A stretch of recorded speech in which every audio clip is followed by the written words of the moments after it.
wala na ng ulan. At the moment, anong oras na? 3:56, November 9. Ngayon, inaasahan ngayon daradaan yung bagyo. Kasi dumaan na sa Quezon papunta na dito. Wala pa namang hangin, pero ulan marami. Yung delikado yung ulan sa mabababang lugar. Delikadong bumaha.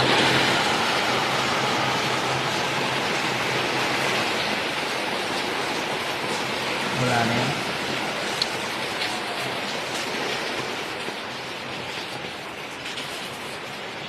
Mamaya ang hangin yan, wala pa yung hangin, ulan lang. Ha? Lalaglagan ng mga gamit. Ano? Lipad yan talaga, maraming lilipad yan. Nagbubong na yan.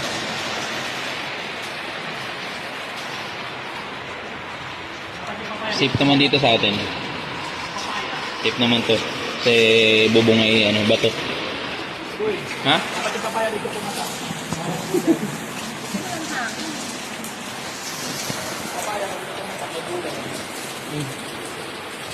Meron ba doon? Marami? Ilan?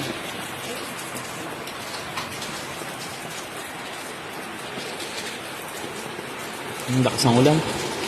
Hindi titigil yan.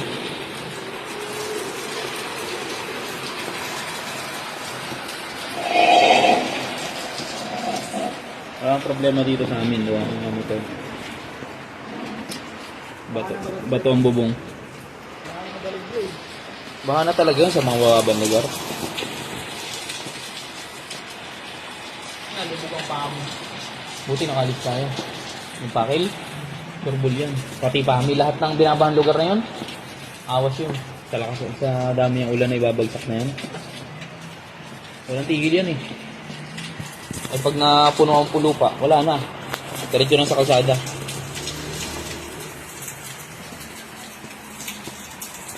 Hindi na sisisip ang lupa ilang araw na ulan Wala kahapon, di ba? Nag-uulan Buti nakalis tayo sa Binambang. Sa Bicol. Doon pa naman tinamaan, boy. Ang sentro, boy. Camarines Norte. Andun ang sentro. Kasi galing kami kahapon ng Camarines Norte saka sa Naga dyan sa Camarines Sur. Buti. Nalaman namin bagyo. Bumalik agad kami. Pumunta kami sa